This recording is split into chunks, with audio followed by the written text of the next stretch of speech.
what I'm attempting to do today is show you how to safely take down a tree in the direction you want. So first thing is make sure you're wearing safety gear. I always wear my chaps. The chaps help protect against the chainsaw. If the chainsaw were to hit my chaps, it has a fabric in it. It's kind of like string that gets tangled up in the chain itself and will stop the chain from moving. And so it effectively protects your legs from getting sawn with the chainsaw. Also, wearing a helmet and ear protection, as well as eye protection. Those are the basics that you need for chainsaw safety. Also, wearing gloves is helpful and recommended. And the next part that I'll try and explain is how to make the tree fall in the direction you want. So, when you're looking at a tree, you have a couple cuts you're trying to create. The first one will be a wedge cut. And the wedge cut essentially is just a V that you take out of the side in the direction you want the tree to fall. And that acts as your fulcrum. That piece just behind the V cut creates this hinge that it rotates on. So that's what you're using. And you want to cut about a third to halfway through the tree, just depending on where the weight of the tree is sitting. And then from there, I'm going to show a back cut. So that back cut comes above the level of where the V hits over here, so that it falls down. You don't want it to cut underneath and possibly fall back. You want it to always fall down to the lower level. That's what I'm going to show. There are a few other methods as well. This is a small enough tree that's a proper method for this size of tree.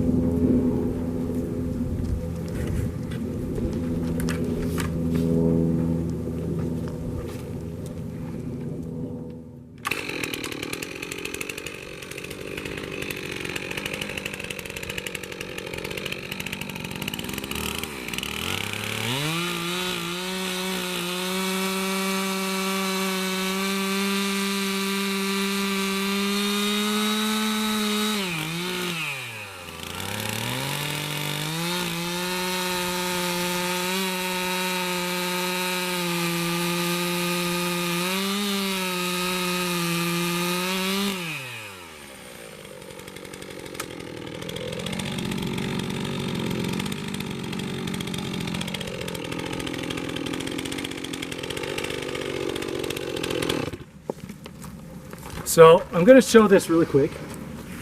This isn't too bad, but you can see that I cut a little too far on the bottom cut here. If you overcut this too far, instead of this big wide opening acting as a hinge, it will only be this little tiny spot. So you want to make sure this corner is clean, so that you can, so it truly acts as that hinge, and then you leave this 1 to 2 inches right here as that actual hinge that it rotates on. And then you back cut, and it's okay if the back cut's a little bit above this, and it'll just rotate down on that. So I'm going to clean this up a little bit, then I'm going to do a back cut.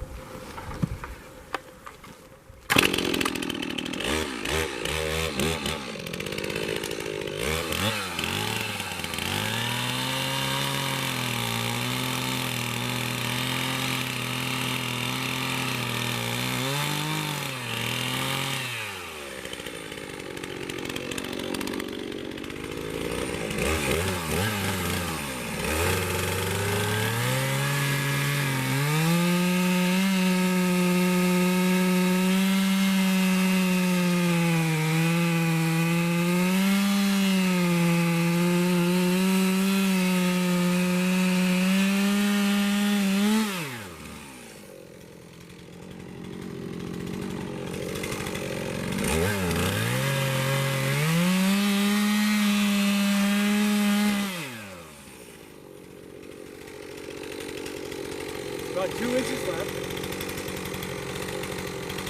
There's a way I can do this. There's a couple things I can do right now. There's about 2 inches left, and I can continue to cut and make that hinge smaller, but I can also weaken the inside. I don't want to destroy these outside edges. because that keeps it from tilting to the side as it falls. But I can also plunge cut straight to the center to take out more of the wood just in the center of the tree. And that will allow it to also use those hinges on the side to still fall over. I'll try that first, and if that works, great. If not, I'll take off a little bit more of the thickness of that hinge until I've taken off enough wood material for it to fall.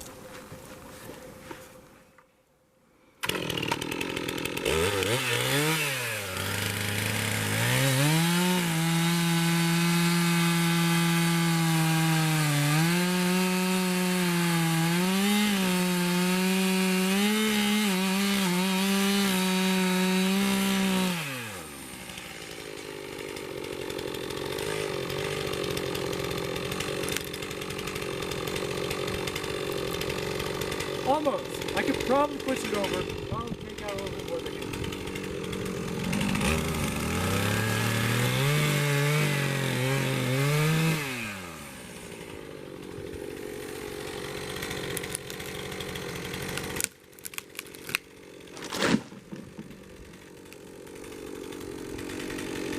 All right.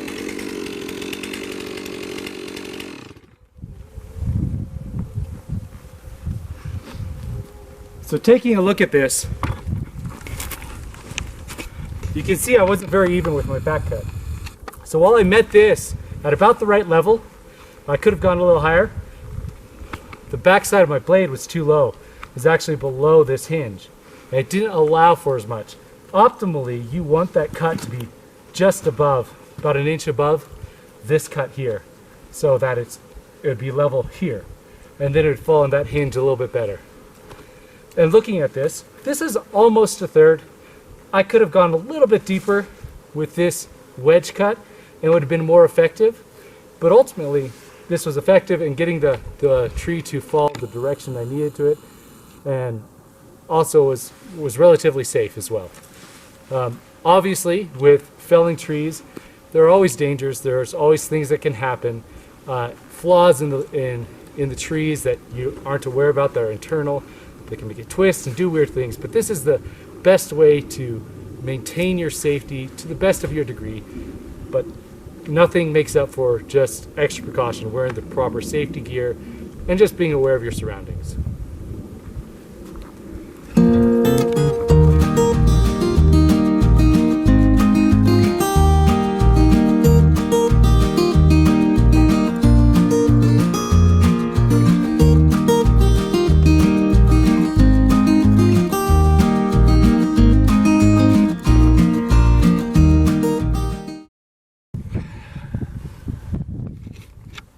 My face black yet?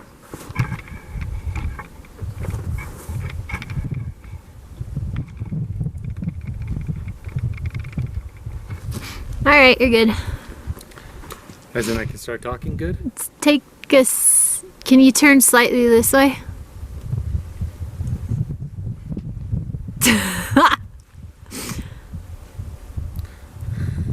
Just try and look straight on as best you can, I guess. All right.